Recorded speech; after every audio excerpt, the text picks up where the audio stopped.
Excellencies, esteemed foreign participants, colleagues, and friends. Please welcome to the stage Per Olsen Fritz, Director General of Folke Bernadotte Academy. All good? Do I go?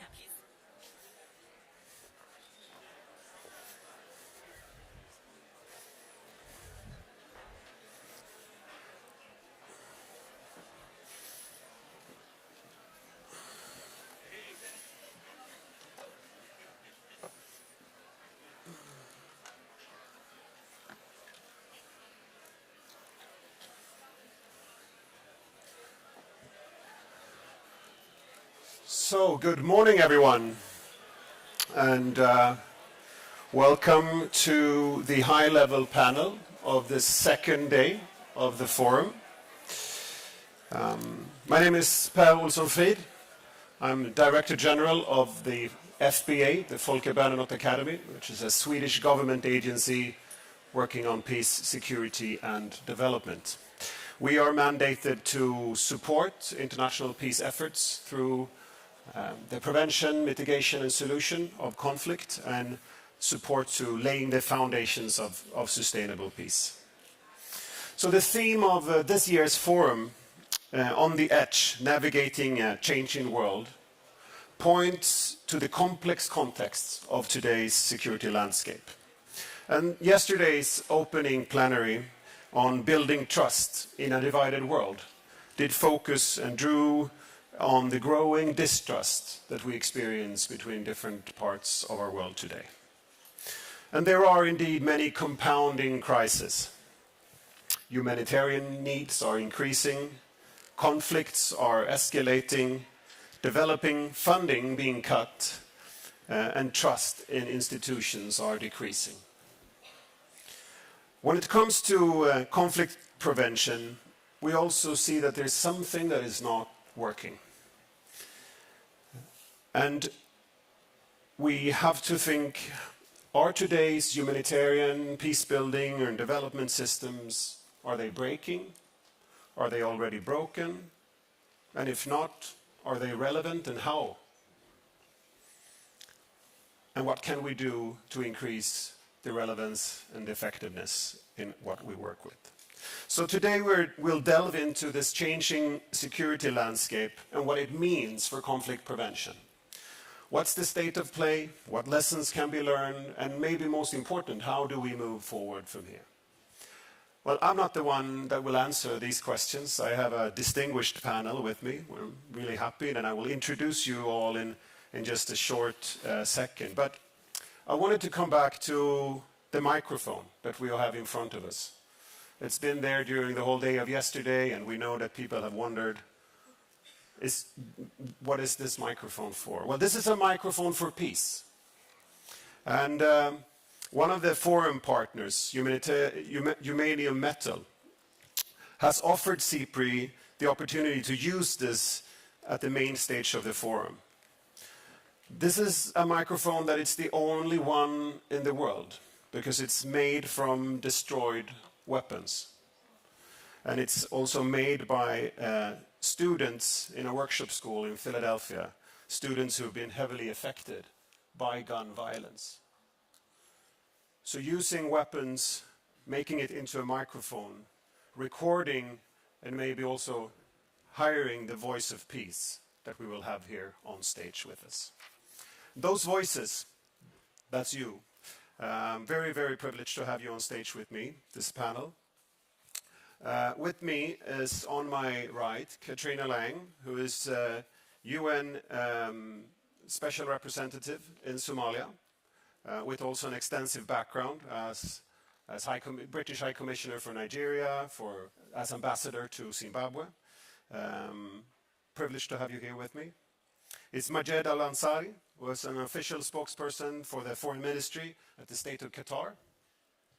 You're also president of the Center for International Policy Research at the Ministry of Foreign Affairs in Qatar, and has also a background in academia as a policy director at university. Most welcome. And then Hila Yoon, founder of Afghan Youth Ambassadors for Peace organization, also an impressive background in work of grassroots peacebuilding initiatives, training of young girls in gender equality, on leadership, and being the first responder to humanitarian crisis. And through your NGO, also an experience of negotiating and engaging with religious and tribal leaders through community peacebuilding dialogues. Very welcome. And then Itonde Kakoma, president of Interpeace, but also, of course, a background as the representative of the Red Cross and Red Crescent societies to the African Union. You also worked with the Martti Ahtisaari Center in Finland, with the Carter Center, with a long background in mediation and in dialogue.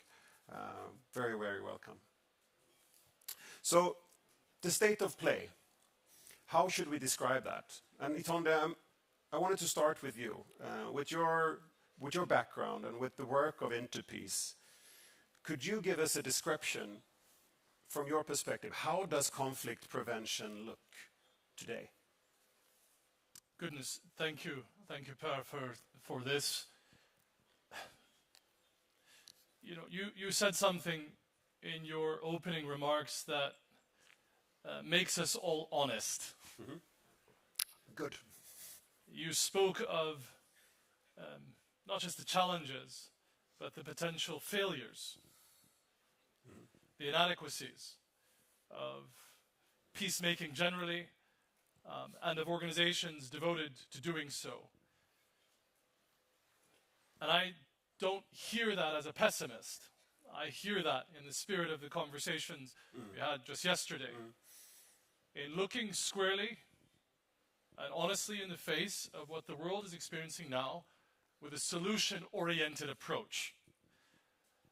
And the statistics we hear at the opening yesterday, based on the excellent work of CIPRI, the work in Uppsala, the Armed Conflict Database, that says to us we are experiencing the highest number, and I emphasize my words deliberately, the highest number of conflicts, be they within states or between states, since the end of the Second World War. That should put us all at a standstill. And in doing so, we should remind ourselves that there is a human face to statistics, And somehow I feel like that's missing from shaping much more deliberate approaches to address the monumental challenges for all of humanity. So on the one hand, in as much as there is an increase of the use of violence as a means to resolve difference, the peace that we seek and are privileged to at times accompany and facilitate cannot merely be about the end or the absence of violence. I think there's a responsibility for those entrusted to begin to nudge, and don't get me wrong, I am not naive. Ending violence is an absolute necessity. And this also puts the human face again around statistics. Yeah. But if we only stop there, we lose sight of how we begin to transform conflict for future generations not to fall back into the same cyclical, destructive trap of violence as a means of resolving difference, which will perpetually exist amongst humans. So is this a question of timing, of different interventions in conflict? Is there a linear development here, or how does it play out? Interventions to end violence, interventions to prevent new violence. How would you describe that? First and foremost, by no means linear. By no means. And I think here the robustness, we spoke of partnerships, the robustness of partnerships are absolutely critical in this regard, in the most complementary way of the messiness that the work of peace requires. The challenge in terms of today versus the likes of some of those who I have learned from, who enjoyed extremely strong mandates in the advancement of peace as mediators and had the ability to have a concerted support of the like-minded and the unlike-minded behind them. And now we can speak of power brokers. I think that era has gone. And how we then begin to complement the humane efforts, the diplomatic efforts of various states, organizations, and individuals who are given that very privileged space to nudge peace forward. But the center, or rather the deconcentration of power globally, is having consequence then for bringing about the sufficient concerted effort required for dealing with complex crises. Thank you, Itonde. Katrina, in your work as Special Representative and Head of UN Mission in Somalia, what instruments and approaches can you use in conflict prevention? And we can't help of building maybe on Itonde's comment here on that the era of the big brokers is gone, and we are many who needs to nudge for peace. But how do you see that role, and what can you as a UN mission do in conflict prevention today? Yeah, thank you, Per. And maybe just to sort of comment on the overall framing before I go specifically into Somalia. So I think it's clear that all countries face conflict, risks of instability, and the question is, do you have the resilience, the capability to manage those conflicts peacefully so they don't tip into violence? And of course, reminding us the costs of not intervening, whether it's through migration, breakdown of supply chains, terrorist threat cross-border, but also the cost of intervening afterwards. As we know in the UN, those many peacekeeping missions are almost obviously a response to a failure, and frankly probably themselves have failed in many cases. So there is a very strong case for investing in prevention, but we don't do it. Partly maybe because governments are obviously working on short-term cycles and budget constraints and so on. So even though the rationale is very strong, and it's not just about investing in prevention, it's broadly about investing in resilience generally. So in terms of how to approach it in a country like Somalia or in many of my other countries I've worked in, Nigeria, Somalia, I think you've got to understand the three dimensions to what is driving conflicts. Firstly, what are the internal drivers of conflict? Secondly, the regional drivers, and thirdly, global. Internal, and Somalia is a very good test case of this, there are at least three very common factors. Poverty itself is one of the biggest drivers of instability.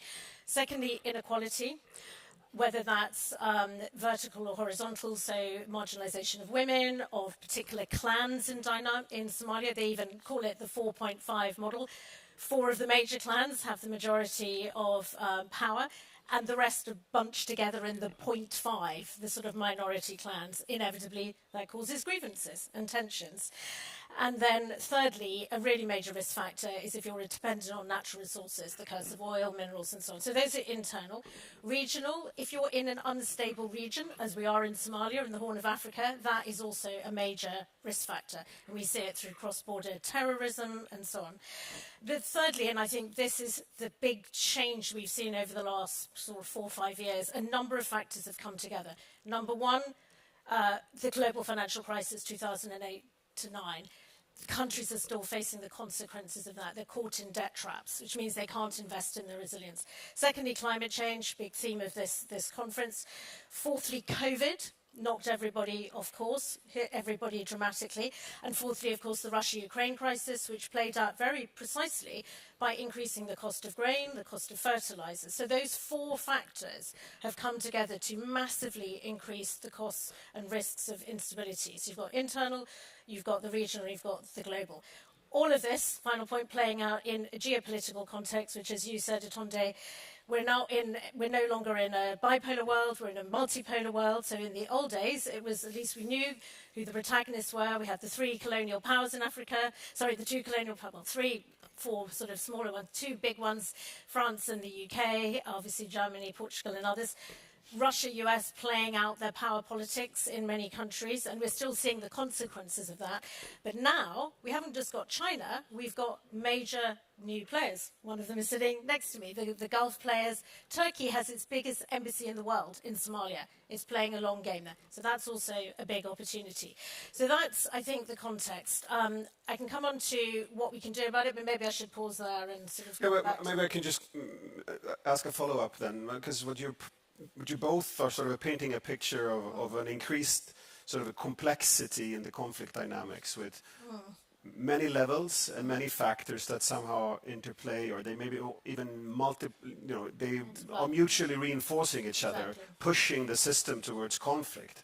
So where do you start your prevention work then? So I think it's back to these layers. So maybe starting at the subnational level in Somalia, where lots of conflicts are playing out, traditionally intra-clan conflict, but now exacerbated by al-Shabaab, who exploit the conflicts, exacerbated by climate change, which means the traditional nomadic lifestyle is under pressure, people having to move further to get water and pasture. So we can do early warning of that. We even know now weather patterns. FAO, one of the agencies in the UN, is doing really brilliant work on weather pattern forecasting, so that we can help people prepare for what I'm afraid is now inevitable. These climatic risk factors are there. We have to prepare for them. So that's one opportunity. Secondly, I think getting local mediators quickly on the spot.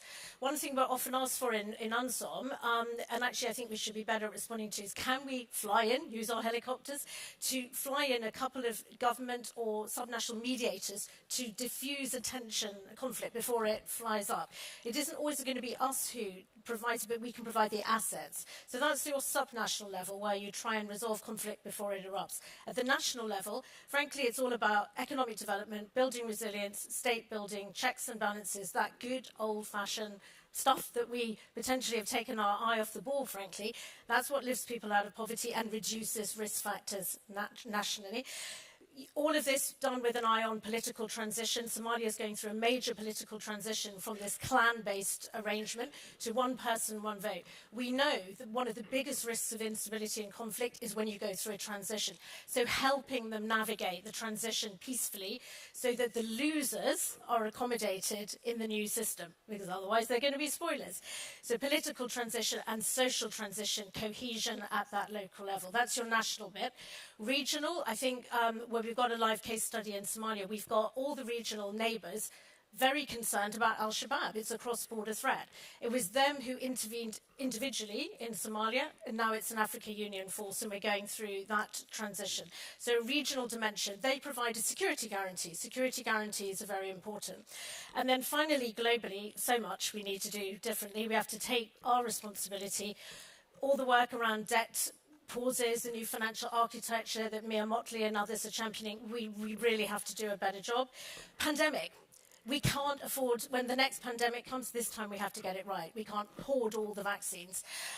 We have to create better trade opportunities, and we need to reinvigorate, last point, on the new architecture for peacekeeping. The current model, frankly, has run its course. Somalia, again, is showcasing the future with an Africa Union-led mission enabled and supported through the UN. So just a few ideas about how we can intervene better. Thank you, Katrina. So on the question, where do you start, it seems like you have to start almost everywhere at the same time. Exactly. So that, of course, makes it also very complex, but that makes it also a need that there are many of us who works on conflict prevention in different places of the system. So I wanted to come to you now, Hila, from your perspective on very grassroots initiatives on conflict prevention among youth in Afghanistan. Where would you say, where do we start to be effective in prevention? Thank you. So I want to start with a story, and I want to talk about 3 lessons that we learned, that why we're still lacking when we talk about why the system is broken. When we started working in Afghanistan through our organization, our main agenda was localization, how we can go to the local community. The first time when we did an interaction with the people in Afghanistan, especially the local village, we went and we're like, oh, we came here to promote gender equality, we're young people, the UN is doing this and that. We had an interaction with 2 family members, and they told us, like, how are you supposed to help me with I'm the only breadwinner in my household? She's a woman. She lost both of her. She lost her husband, 2 sons in the war. She has no income, nothing. So, and it's not the first interaction that we saw a case like this. There were many women in Afghanistan, many families who've been through the same thing. Now, that kind of made us realize, like, billions of money comes to countries like Afghanistan without any concrete solution. Why is that? When we say that system is broken, I do believe the system is broken when it comes to international system. But as a young person, I do believe it's also fixable. We can see the rise of young people when it comes to raising awareness about what's happening in Afghanistan and Palestine. Now, when we talk about that, we always talk about that violence is never a solution. I know that, but we never talk about why people actually go to take the way of violence, especially young people in Afghanistan or countries like other. It's really important to acknowledge when we come to the political grief and do active listening when we're dealing with people who are working in peacebuilding, but also who are victims of war and conflict. 3 things we've learned during that local peacebuilding and why it was not working. First thing, allow the people to have local ownership of their problems. When we go to countries like Afghanistan, in any conflict zone, empower the people on the ground. They know their community better than us who are sitting at these international platforms in our privileged positions. And one thing international community does a lot is just producing policy papers. We're really good at that, repetitive policy paper research, but lack implementation all the time and accountability. When we need concrete change, start with empowering the local community and give them the ownership. And that's what we did through our local peacebuilding dialogue. Second thing that we learned, we want sustainable peace. A lot of organizations, when they come to countries like Afghanistan or any other countries, what they do is that all of their programs are project-based. We have, in 2 years, they want to resolve all the issues in Afghanistan. How? We're doing a few peacebuilding dialogue and that's it. It's more than that. It's years and years of conflict. People are on survival mode all the time. There's political griefness happening. If you don't do one thing, but do it good instead of just spending random money in different countries like in Afghanistan. And third thing we learn is when we do dialogue on reconciliation within the community, we need to have patience for these things. And using culture heritage with modern activism is really important. We need a blend of modern activism and culture activism and conflict-sensitive approach when it comes to peace building in countries like Afghanistan.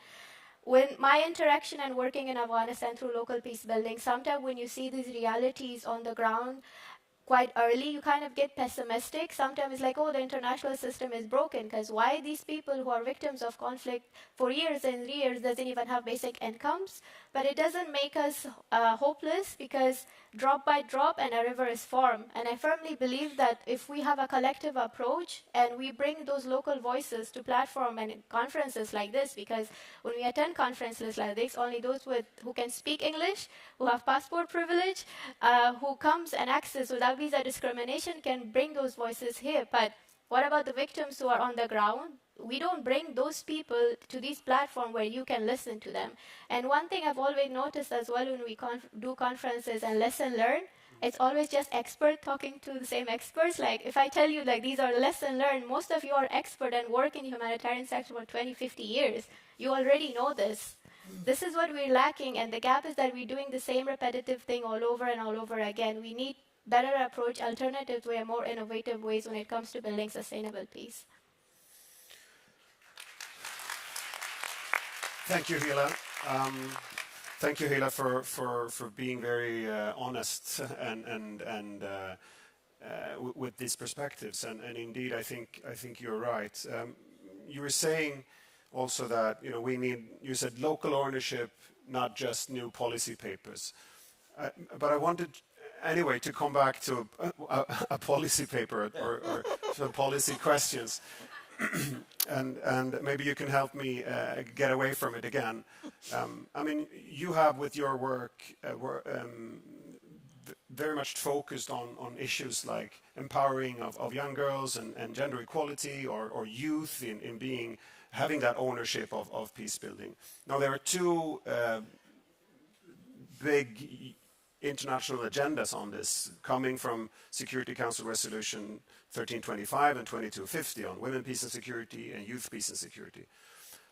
does those agendas, do they mean anything to you in your grassroots work? Is there a connection between what we work on in diplomacy, trying to build policy around, and how you can actually work in an effective way in a grassroots manner, as you've done with your organizations? Is there a connection, and what does that look like? There's definitely a connection when it comes to UN resolution on WPS, YPS, but it doesn't mean anything unless it's implemented on the ground. At this point, I think every time the UN Security Council form a meeting about UN resolution, there are like hundreds of drafts of UN resolution on 1325 and 2250. And every time they add a new word, oh, this year, new word is localization. Wow, we achieved something. Second year, the new word is intersectionality. We achieved something new. So we do use these fancy slang in our resolution all the time. It's like, yes, we achieved this specific data is coming. It doesn't mean anything if we're not implementing it on the ground. Like the UN resolution often stays at the UN headquarters. It never leaves the UN headquarters. And when you go to people, when you see the reality on the ground, a woman who's on survival mode all the time doesn't have food for her family. All of her family members, male family members, are dead. There's restriction from the current government that she doesn't have freedom of movement. It's been more than 2 years that girls don't have access to education. It's 2024, Afghan women don't have access to education. The only country that doesn't have access to education. Suicide rate is rising day by day. And we use this campaign that leave no one behind all the time when we come to these conferences. But we actually left many people behind, including women in Afghanistan, women in Palestine, women in South Sudan. Now, when we talk about these resolutions, whether it means anything for me, personally as a young person, it only makes meaning when we're actually implementing it. And with implementation comes accountability. When we're actually holding accountable the international community, the stakeholders, whether are you actually implementing these resolutions or drafting another thing and then sharing publication. Because again, we're good at publication, we're good at graphic designing when it comes to repeating policies and putting it on the website. It won't mean anything unless you're implementing it on the ground and reaching the real victims of war and conflict. That's when real meaning of these resolutions will come. Yeah. We have plenty of resolution. It is Beijing resolution on women's. We have CEDAW. We have UN. I can name hundreds of them at this point. We have like a strong database of all these resolutions. Only makes meaning when we are implementing it on the ground, when we are asking accountability. So bridging policy and practice and strengthening that connection is perhaps something that we could come back to when we look forward. Majid, I think everyone at this point recognized the work of the Qatar government in terms of the space that you provided for a dialogue, in a sense, between the Taliban government of Afghanistan and the rest of the international community. I think all of our cell phones have flashed the last 24 hours on the latest updates on Israel-Hamas peace talks. And we recognize, of course, the work that Qatar and your government does in these and other spaces as well. What is the role of mediation in conflict prevention from that perspective? And what does the Qatari model for this look like? Well, let me first start by saying that yesterday in the plenary session there was a lot of talk on the catalogue of conflicts that we are facing right now. I think it's very important for us to understand the changing nature of conflict and the multifaceted way we should be approaching it. Has to do also with realities that sometimes we try to ignore, but they come back and become the main catalyst for further conflict. First of all, we are talking now about multi-layered conflicts everywhere. You're talking about second generation, third generation refugees who are being displaced again in a different kind of displacement. You're talking about refugees who are taking refuge within refugee communities in many respects. You're talking about armed conflict that builds upon the armed conflicts of the past, whether you talk about Sudan, whether you talk about even Russia and Ukraine, it's building upon the history of conflict which we had. And that multi-layered nature is going to be the biggest catalyst for human suffering in the near future. Because every time there's another conflict happening in one of these zones, you see how this conflict affects everyday life, every individual, in a way that hasn't affected their fathers or their grandfathers because of that multi-layered cake of conflict. The other thing is we have been spending close to a century freezing conflicts, using mediation, using peace facilitation as a means of freezing conflict. And along with what's happening with climate change, we are seeing now a thawing of all of these conflicts together. You look at Europe, you look at Africa, you look at Asia, everywhere. We have a thawing of these frozen conflicts that are coming to existence and that we all need to deal with them at the same time. And that leads us to the question of, is what we have right now sufficient? Is the mediation machine around the world today, is it sufficient? Well, obviously it's not. If it was sufficient, we wouldn't be facing all of these conflicts around the world. But the important question here is, how can mediation be useful? Because I think one of the main problems we were facing in the past was that mediation, peace facilitation was left to a club of countries who look the same, act the same, think the same, and would go all around the world acting in mediation exactly the same way. Not investing in peace before conflict and prevention, or peace post-conflict and peace building. And simply going in, signing, again, a document, and then having a nice ceremony afterwards, and then thinking that the conflict is over. I think one of the main things we need to do right now is change our perception of mediation. Mediation cannot happen today in that format. It has to happen within a holistic format. It has to happen with a view that we are talking here about the future of peace rather than the realities of conflict today. And this is where I think the role that we do in Qatar becomes very important in today's world. And years ago, when our government was drafting the constitution of the country, the second constitution, the word mediation was put into that constitution. And up to my knowledge, it's the only constitution around the world that has the word mediation as a form of, as a tool of foreign policy. And the main reason behind that was a belief that a country as small as Qatar, as prosperous as Qatar, as stable as Qatar, needs to pay dividend for that peace and prosperity to continue. You can't be passive about your regional, your international peace and security that you are enjoying when you are seeing, we are in a very turbulent neighborhood. We used to say that always, but today we are in a very turbulent world. There is hardly any region around the world that you can call safe and stable, absolutely in the current environment. And therefore we knew from day one that we needed to pay dividends into that peace and prosperity. And therefore, if you look at the work that we have been doing from day one, whether it be the agreement over Lebanon and Lebanese factions in 2006, the mediations, the countless mediations that took place between Hamas and Israel, our work in Darfur, the work between Eritrea and Djibouti, Venezuela and the United States, Taliban and the United States and Iran and the international community, all of these mediations. We have invested very highly in two things. One, in taking the political responsibility of the mediation, which also means taking on the political cost of being a mediator, which might seem, What do you mean with cost? Exactly. So it might not seem logical when you say, as a mediator, you pay costs into the mediation. But look at the mediations we were doing.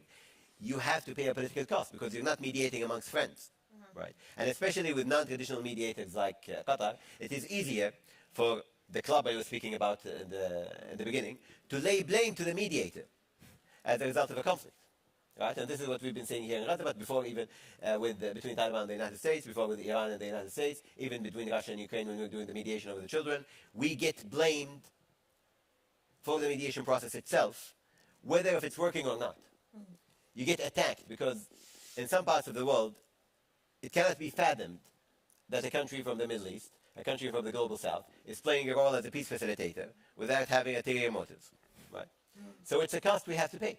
And we have paid it in the past, and we are paying it right now when it comes to the image of our country, when it comes to the campaigns that are launched in the country, and the pressure that we face. And it would have been much easier for a country like Qatar to shy away from playing these roles and keep its role as a traditional player in the international context. Now, you asked about the model, and I do believe that we are learning on the job. So I don't want to go and explain how our model was founded and formulated, and it's as anybody who worked in peace facilitation knows, it's a case-by-case study, and that you keep changing your methods to try to compete with the changing nature of conflict. I can say that there are three things that make our role as mediators unique, we think, and has helped us in getting successes where other countries couldn't have these successes. First, it's a mix of strategic engagement and tactical neutrality, where we always believe that when you are mediating between parties, you need a strategic level of engagement. You can't have, short-term engagement that has to do only with that conflict, and then hope that short-term engagement would give you the trust needed by the parties and would allow you to play. You have to have strategic engagement, and this is why you look at Darfur. We were always part of the development scene in Darfur. You look at Lebanon. We've always been engaging with the Lebanese parties. We are still actually engaging with trying to create agreement in Lebanon. You look at Hamas and Israel. We had a reconstruction committee in Gaza. You look at Afghanistan. We are still there and helping with the development and engaging with the government. The second aspect of that is tactical neutrality, the ability to go into mediation between those who you probably don't agree with both or one of them over a lot of things, and be able to represent the interests of both sides on the table for that period of time when you are handling the mediation. It is no secret, for example, that Qatar is a pro-Palestinian state. It has always been a big advocate for the Palestinian cause, but we are able to sit in the table and to represent Israeli interests and to represent Palestinian interests at the same time, and be able to exchange ideas and create the language that is needed to get a deal done on the ground. And we've been doing that since 2006. Now, finally, when it comes to Qatar, I think you have to put your money where your mouth is. We always say that, right? In the case of Qatar, we've been doing that physically. If you look at the Darfur Agreement, you'll see an article noting to the pledge of Qatar to pay into the development and reconstruction in Darfur. You look at the Lebanon agreement, the Doha agreement, you'll find also an article there stating how Qatar will help in the reconstruction of South Lebanon. You look at Gaza, a reconstruction committee where Qatar was paying for the reconstruction in Gaza. You need to create hope for peace to be sustained. And unless you do that, you're going to end up with multi-layered conflicts coming in that at one point will be unsolvable because no mediation can work. So thank you, Majid. So you're somehow painting a picture to us here where trust and confidence starts way earlier than the actual mediation process. And then you have the mediation process, but then you also have a commitment to stay with the parties also after that. So that's a long-term, that's a partnership. We had an opportunity yesterday to speak about partnerships, which is not just a transactional partnership, but more of a trust-building partnership, more of a mutual partnership, perhaps. We heard also holistic format coming up. I think this is something where Interpeace has a few things to say, perhaps. And we talked about Majid said multi-layered conflicts, traumas that are put on top of each other, yet another generational trauma, yet another generational trauma. So the cycle of violence or violent conflict comes back. Is it because we never really reach those root causes of the conflict? Is it because we drop out too early? What do you have to say? Gosh, a lot, and I'm reflecting heavily on the last two interventions. Let me start here. As an organization, we're marking our 30th anniversary today, 2024 being today. Congratulations. The year. And I mention this because it's also a period of significant evolution in the state of peace building and that of international cooperation.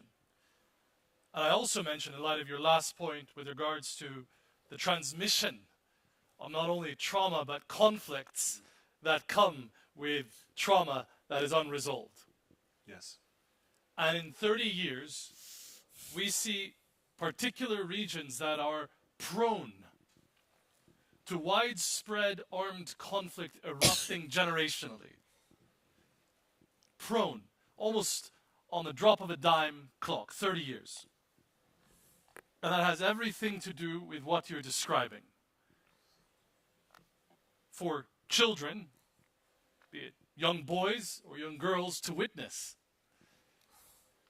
gross human rights violations towards their mothers, their fathers, their uncles, their neighbors, and to see a culture of impunity and a lack of accountability in the name of peace, perhaps, as thin as that peace may be, it is no surprise that we see cyclical conflict amounting to widespread forms of violence on that generational clock. I believe there are ways in which prevention can be deployed as a means to break those horrific cycles. But that requires a much more, exactly as you were pointing to, preparedness to invest in systemic structural changes and the appetite to deal with the past, not in the form of some projectized peace process, but in the very ownership that my distinguished colleague to my left was describing in local communities. And that takes a level of humility, and it takes a level of willingness to listen patiently and allow societies to literally determine, by way of their own ownership, the futures they want. There are at least 3 core lessons which have been articulated already so clearly and better than we could as Interpeace that speak to our lessons over these 3 decades as a peace-building organization. The first of which is basic. No lasting, sustainable, durable peace can be imposed. If it is, it will be short-lived. Similarly, if such a peace is exclusive, it will necessarily be short-lived. That is, excuse my English, it is dead before it comes to life. And that's where I believe, and I hear you, and I join the applause, but that's where I believe normative, and people don't like these words anymore, but they matter. Frameworks enable us to apply based on those earned lessons from the experiences you describe, and to demand those who are entrusted to broker peace to take into account those best practices, especially from the point of view of inclusion. Absolutely in terms of ownership, absolutely in terms of inclusive processes mattering, and absolutely in terms of the long-term accompaniment. Accompaniment is a key word here with regards to advancing peace. I think, for me, as a new principal at a peace-building organization, the most exciting partnership I see for us, and I love this phrase, talking about the future of peace and not the reality of conflict. And in speaking of the future of peace, we now get beyond the short-term political interests of the day that often shape agreements into a more comprehensive set of structural change. Structural change. And for us, an extremely exciting partnership, and I say this with the humility required, I don't know if our colleagues in the room, is with the African Development Bank. It's forcing us to think anew about what peace building, the consolidation of peace entails, and work together with a trusted actor in looking at structural, systemic changes, from food security to infrastructure, to education, to the role of the private sector more broadly in advancing a more sustainable, socially cohesive peace. Thank you very much, Itande. Katrina, it seems like we also, when you describe the conflict dynamics, I mean, there's all these things happening parallel, reinforcing each other. So as soon as we are almost done in one part, there's new things that needs our attention, and we need to move to the next one and work on that. Is there not time anymore to work with the whole cycle of prevention? Do we lose the opportunity to heal, to reconcile? Is that a reason why conflicts, as Majid said, keeps coming back? Yeah. How can you see that from your perspective? No, I mean, I think there is a real risk now that countries are going to find it even harder to get out of these negative downward spiral traps, and climate change is one of the reasons for that, because take Somalia, it had 4 years of drought, and just when it was coming through that, it was hit with horrendous El Nino-related floods. I mean, it's impossible. A little bit of economic development that had come finally post-COVID knocked them completely off course again. And without economic development, you don't have the resources to invest in the state building, education, health, which enables you to build a social contract and to build trust. So, the real risk we're facing now is that countries in Africa, frankly, the fragile states are just going to go into these endless spirals. And I think, frankly, if we really want to play our part in that, the most useful thing we can do is stick to our promises and actually come up with some investment. The famous 100 billion climate finance, how long did that take to come? How much of that is actually going into adaptation and growth? And I think that failure to deliver on our promises is one of the reasons the trust is completely broken down. And then on top of that, the vaccine pandemic issue, which again, vaccines for thee but not for me, it is, and so it goes on. So I think number one is, everyone sitting in this room who sits in a government and so on, we have to hold our governments to account to play their part, because without playing that part in creating a global coherent environment which will enable countries then to do their bit, which is to deliver for their citizens, to play an inclusive role in reaching out and so on. So I'm afraid it isn't one level, it is all the levels that we need to work on. And I think the final thing I wanted to say, though, is I think of the way the future is going to play out in Africa. And you mentioned the African Development Bank, and I very much, it's a bit of a kind of sort of trite phrase, African solutions to African problems, but that is the way we're going to do it. It doesn't mean we don't have a part to play, as I've said, but our role will evolve and change. And in Somalia, we are, pioneering this kind of tripartite partnership between the government, the UN, and the African Union. But this time, peacekeeping, you can't plonk 20,000 soldiers and expect them to just deliver peace. It clearly hasn't worked. Most UN peacekeeping missions are folding. So this time, we really need to design the exit strategy from the outset. We need, as you said, Somali ownership in this case has to be driving the process. And we have to invest in their capacity, security sector reform. That will enable them to, to break that part of the cycle.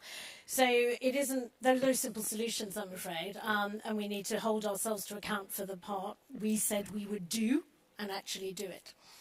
Yeah, I think not shying away from the complexity, not fooling ourselves that there are simple and quick fixes here. But we're coming back to this with different actors having to play different roles in different stages of these conflict cycles and dynamics. We're talking about accountability, not only commitment, but also accountability to those commitments. And many of you are coming back to localization and local ownership. Hila, on this, if you would look into the future, look forward, apparently we're all sort of alluding to or leaning towards what you also said, that the importance of local ownership and empowering local communities to own their own sort of peace-building agenda.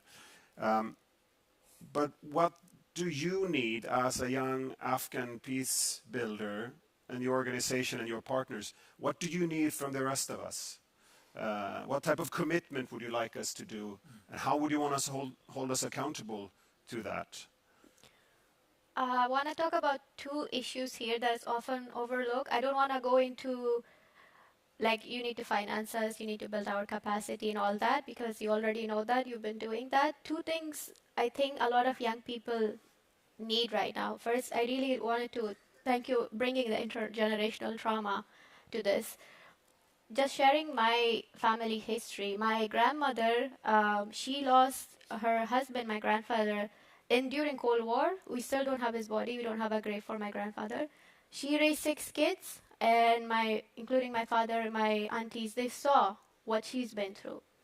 Then coming to my mom, during the Civil War, my mom and my aunties, they were in the basement for 3 months trying to survive. In the area that they were living, they were the only family who was in the basement. The bomb hit the basement. My mom was bleeding for 2 days. My grandpa had one trolley that he needed to take her to a hospital. There was just one doctor in one hospital, and he performed the surgery on her. That's a big trauma. From my grandmother to my mother, then I was born. In Afghanistan, I lived in Afghanistan my whole life, witnessed many terrorist attacks, survived many terrorist attacks. So when you're a young person having intergenerational trauma coming from your grandmother, from mother to me, and then you work in peace building, and this is not just me in Afghanistan. There are plenty of people, kids, witnessing their whole family getting slaughtered in front of them, and we've seen it on social media every day. So when you talk about healing and peace building, don't underestimate this trauma that young people are witnessing. Why people are getting recruited, why people are going to violence, why people are taking an arm and fighting each other, killing each other. We're losing the human touch here, that why certain people, when you see your whole family getting slaughtered in front of you, what do you expect? The person to have patience and just sit with the enemy and talk about peace and sign an agreement? It doesn't work like that. A lot of time when we talk about peace building, addressing intergenerational trauma, providing young people the healing, the necessary tool that we need to heal our own trauma first. Because if you are a mediator, facilitator, we have our own biases as well. Address our own biases first, heal ourselves, then you're going to heal your community and your society. And this is something overlooked in a lot of peace process and a lot of things. And young people, when we talk about, okay, what do you need as a young person? We'll give you money, we'll give you capacity building, we'll give you some few toolkits, you can go and provide some few trainings. We need more than that. Second thing that young people need is safe spaces. Often young people, when we go to peace mediation or anything, the role of media and AI and the smearing campaign that happens against young people and even people who are in the peace process, defamation, character slaughter on social media, we often overlook the role of AI currently on how it's perpetuating and boosting the violence, and how a lot of people who are in the mediation and peace process, especially young people, end up being cyberbullying on Twitter, on social media. And this is overlooked because a lot of young people, we don't have enough resources to actually raise our voices, because if the government is doing a smearing campaigns against young people and showing us as a perpetrator of violence rather than people who come and bring the solution, we sometimes lose that motivation and confidence in ourselves whether we need to be in this peace process. Now, in most conflict-affected countries, majority of the population, more than 60% of population, are young people. And sometimes we're considered as a perpetrator of violence, and they're like, there is ageism, they're like, oh, is this just a young person? It doesn't need to be on the table. Yes, we can bring a few young people on the table as a tokenistic approach. Thus, we brought a young person from Afghanistan, from Palestine, or like from anywhere, and have a few talks. Nobody takes us seriously, and nobody addresses the intergenerational trauma that we are carrying from our grandmothers, from our great-great-grandfathers till now. So when we talk about these things, like what do we need from international community? What do we need from policymakers? These two things, focus on these. Leave your comfortable bubble for once. Address these solutions. See the realities on the ground of what young people are facing. Activism is still a privileged thing for a lot of people. And for many of us, it was never a choice. Resilience was never a choice for us. We never want to be resilient. If you're coming from Afghanistan, if you're coming from Palestine, if you're coming from South Sudan, from Ukraine, if you're telling people, young people, that, oh, you've been through so much, we really appreciate you, you're so strong, you're so resilient, going through so many things. It's not a choice. It's never been a choice. Not a lot of people want to be resilient. Not a lot of people have even the privilege to actually process the grief. So a lot of people in countries like Afghanistan conflict, back-to-back trauma, always on survival mode. Do you even have the space to grieve your previous trauma and then focusing on healing and then focusing on peace building? You're sitting at a round table talking about peace negotiation and both of them killed each other, family members. It's not going to be easy to just sign a document and then in 2 years, yes, we agree to a peace process and a peace agreement. It just doesn't work like that. And sometimes people who work in peacemaking, UN peacemaking missions with the UN for 50 years, more than that, still don't realize the basics of humans. Are we addressing this first, or are we just like drafting another resolution and then talking the same? What do you need from us? I think these are the two things that are often overlooked, and we young people want these to be acknowledged. Hila, thank you so much again for bringing that very human perspective to the stage. And I think that there is, of course, a notion of this with safe spaces that we talked a lot about in terms of child rights, and the rights of the child in conflict, to have safe spaces for children. But I think it's an interesting idea to think how you can expand also the idea of safe spaces in conflict to include everyone who has to be part of a healing with themselves, with their community, with their peers, and larger. So thank you for this. Majid, to come back to you now, no lasting peace will be imposed, Itonde said, and I think the work of your government, also of the government of Oman, shows that there is, in the Middle East region, within the region, there is plenty of expertise and capability to mediate, to work on conflict prevention. How would you like the international community outside of your region to start acting, able to accompanying the work that you do, or strengthening the work that's happening within the region in prevention and mediation? Well, first of all, I think it's important to acknowledge that these are changing times. Peace facilitation in the Middle East was always either a subcategory of international efforts or a way for countries within the region to talk about their problems, but it was never seen that peace facilitation can come out of the Middle East. And I think this is what's changing right now. A country like Qatar can mediate between Venezuela and the United States, can mediate between Russia and Ukraine, at the same time that it's mediating between Hamas and Israel. And I think this kind of changing mechanism within the donor community when it comes to aid and development in the world, within the peace facilitation community, is very important, because now you have players that are not constrained by the great power rivalries the way that countries in the West, for example, or traditional mediators would be. Right? And I think this is important for the rest of the world to acknowledge, that it is time to look to different players to play these parts and support these roles, rather than look at them, patronize them, or look at them in negative light. And I think, as you said, countries like Oman, countries like Qatar, and others are learning on the job, but they are accomplishing things that, for so many years were not possible as a result of having this position. And I think, talking about the great power rivalries for a minute there, the only way for us to build on peace facilitation is for there to be a consortium of countries on every conflict that play, not only countries, NGOs and other actors that can play the different roles needed within the conflict itself. Grassroots campaigns are the only way to make sure that peace remains there, right? But we need to stay sometimes out of the way of peace for peace to happen, because, as my colleague here has rightly mentioned, international interference, regional interference, state actor interference, at many times destroys these grassroots efforts because of very specific national interests or great power rivalries or regional rivalries that end up destroying all the grassroots efforts that cannot succeed without support and protection from the international community, that at some times means we have to stay out of their way. Right?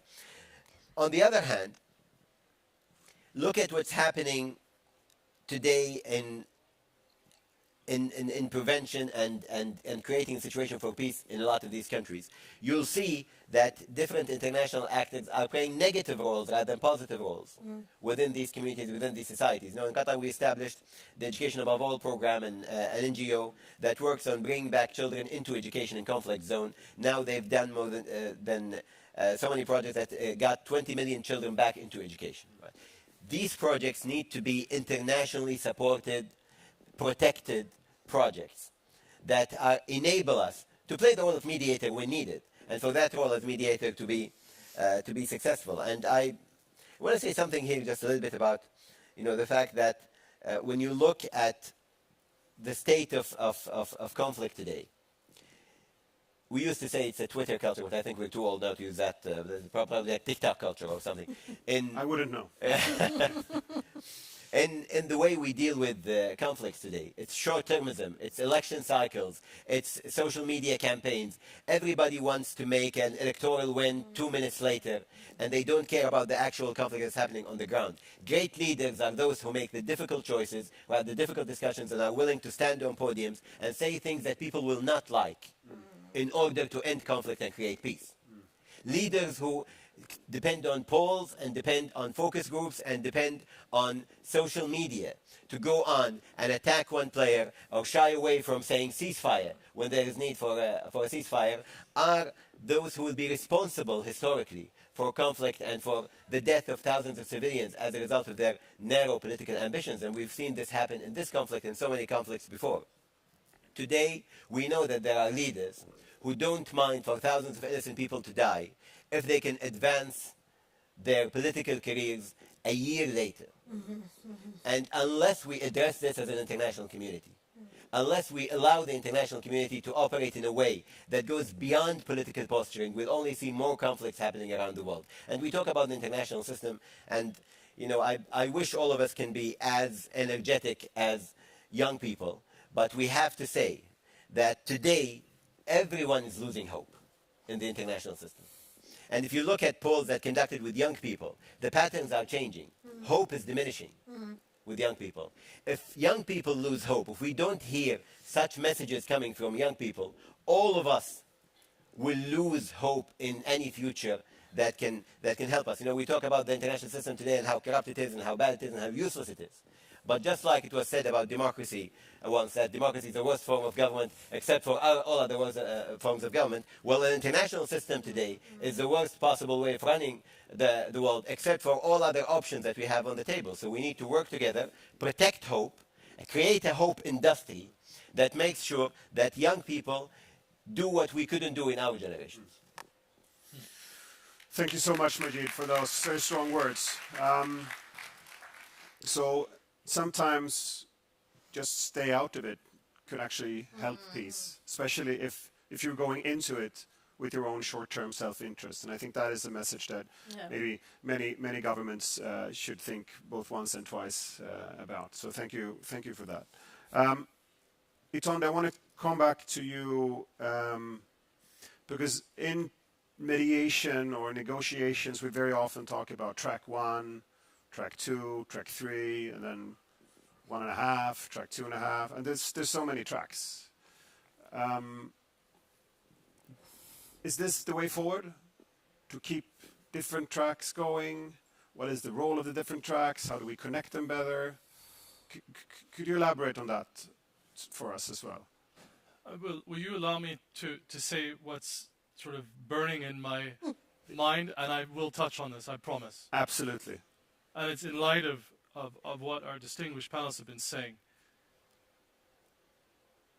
The manner in which wars are being carried out today and the extreme violations of international law, particularly international humanitarian law, has consequence for the quality of peace that will be pursued thereafter.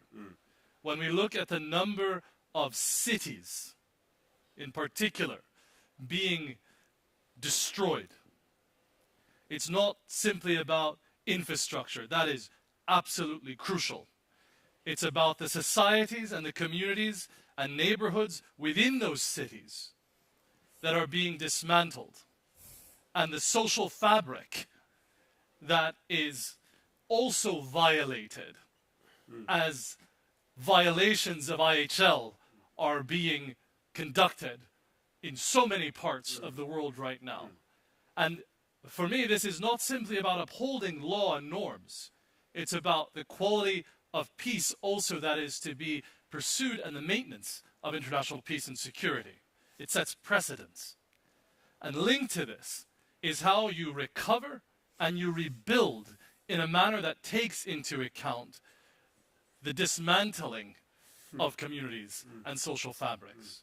It is equally as important. With regards to tracks, I am persuaded that there is a time and place for high-level negotiations.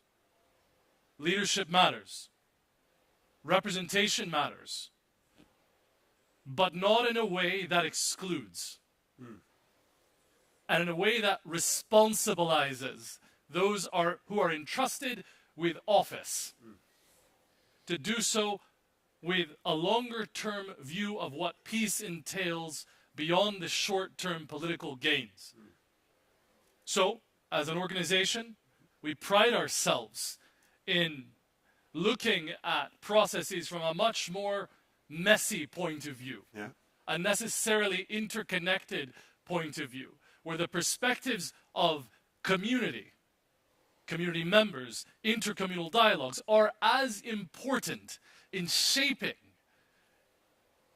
policies at a national, regional, and international level, and vice versa. The interconnections between those could not be more important today. We call it track 6. The inclusion of track 1, track 2, and track 3, not as isolated processes, but interrelated, intersecting processes. Is there space for improvement there, you say? Improvement's a nice word. There's a necessity to get it right. Yes. And I know there's an increased burden, excellency, on the trusted venues like Doha and like other increasingly trusted venues for parties to work out their own solutions.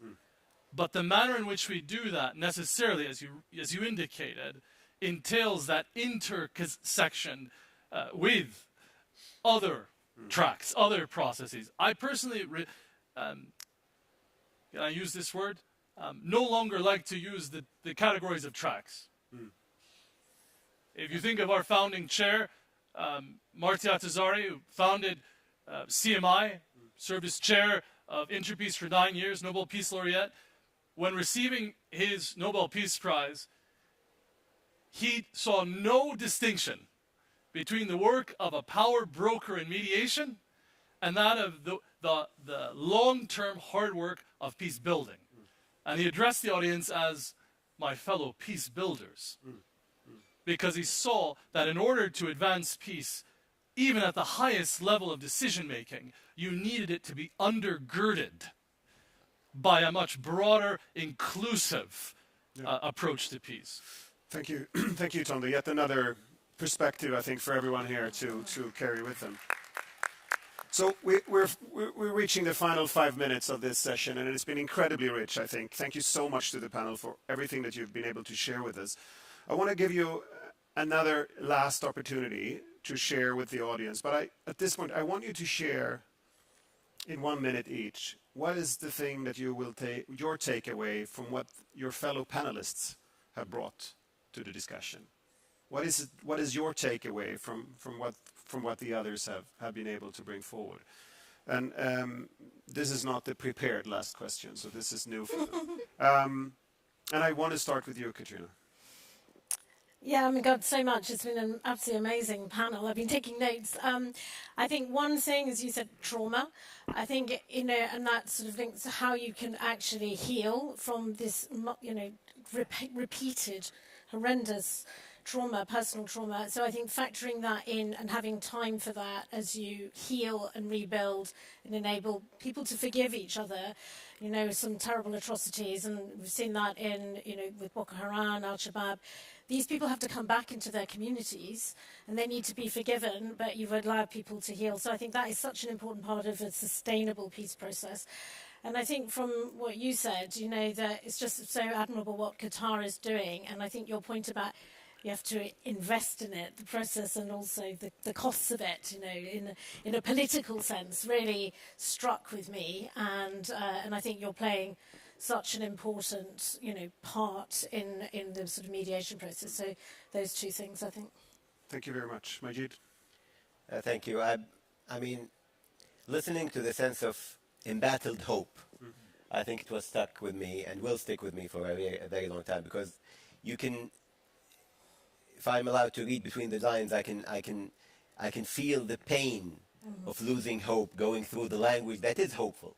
And that is something I think that will be very important for us. And I was thinking, while my colleague was speaking here, about 1.5 million people who are living in Rafah now, 10% of the geography of Gaza, who, as we are speaking right now, are facing an attack on their humanity. And they are not seen as humans by most of the world. They are seen as Palestinians. They are seen as collateral damage. And they are seen as realities within the political posturing of political leaders. Today, as we speak, I'm thinking of the young people over there. What kind of hope can they cling to when their fathers and mothers were living in refugee camps in Gaza. They are living now in the third, fourth, or fifth displacement since 7 months ago. And now they are facing a war machine that has closed down the border, stopped all aid, and has decided to reduce their humanity to rubble. And as our colleague said, reduce their communities to ash. And unless we can rebuild hope, unless we can maintain these models, I think our children will be facing a much worse reality than we are facing right now. Thank you, Majid. Hila, please, what is your key takeaway from your fellow panelists? I think there was a famous saying that your meaning of your name has an influence on your personality. My name, Hila, it's a Pashto word, means hope. So we talked about hope a lot, and I am still hopeful that I'm still like in this field. And being hopeful doesn't necessarily mean being delusional all the time. We acknowledge the realities of on the ground, and a lot of things what Mr. Tunde said is we need quality of the peace. We need to analyze that. What type of peace do we really need? And I think what's happening right now through social media, everything that we're seeing, the moment we started to dehumanize the other party, that's when we start losing hope. That's when we started losing any interaction. And that's, I think, is happening. We dehumanize the other party so much that they're nothing, their grief, everything is downplayed so much. That's when we're like losing track of what peace actually means and how to promote peace. But also the multilateral engagement, with Mr. Majidi said, is that sometimes the pressure is so much on the mediator. It's like, we're doing good, but you're also blaming us at the same time. So like, who should actually take this responsibility? And I think there is intolerance within the different stakeholders at the same time. There is intolerance between the engaging party, but then there is intolerance when it comes to international community and some Western countries, the way they see the global South as well. Yeah. Like, if this country cannot host as a medium or as a mediator, we should do it better, then do better. Then don't blame, just do better, then take action for it. But if you're pushing the same standards on global South all the time, it's like you need to do this is the standard that we put, that is not going to work. And I think reevaluating how much intolerance the international stakeholders have towards each other is something we need to analyze as well. And that's, I think, two of my key takeaways. And let's still hopeful for the future, and yes, still hopeful for now, because and what gives me hope recently, like the demonstration that we're seeing at the USCLA or like different Colombian university, and how our generation, Gen Z, is like getting up and doesn't care about their diploma, doesn't care about their gift, but they're standing towards humanity. This does gives us hope as a young person, and I'm kind of proud of this generation that I'm in as well. And this is what we need. We need to build that intergenerational dialogue all the time and respect the intergenerational element when it comes to peace building and peace processes. Thank you, Hila. Itonde, what's your key takeaway? One has to do with trauma that you so personally put on the table vis-a-vis your own family story, and thank you for privileging us with this. And I say that in light of looking at trauma not as a soft issue. It has consequences for hard security. Because if you don't deal with the past, the very leaders entrusted to make decisions have that burden and inability to see a future beyond a cycle of violence. Secondly, I take with me this wonderful, simple phrase: moving beyond the reality of conflict to envisioning a future of peace. So thank you for this, and thank you to my distinguished colleagues. Thank you, Itonde. And in conclusion, also a big thank you to all of our audience who've been with us here in the room, but who have also followed this conversation online. This session has been live streamed through CIPRI's social media channels. And for all of you who took a lot of notes but don't remember exactly what everyone said and you want to go back, you can also watch it again afterwards on YouTube. So there's no risk of missing out on any of the good examples of the rich experiences that you so generously shared with us during this time on stage. Itonde, Hila, Majed, Catriona, thank you so much. Thank you so much for being with us today during this session. And this conversation will continue tomorrow during the closing high-level plenary on the topic of intersecting crisis, joined up solutions. where the panel then will be able to unpack how these intersecting crises are challenging existing policy approaches. So be sure that you are with us also tomorrow on that panel. But for now, we say thank you and thank you. Thank you.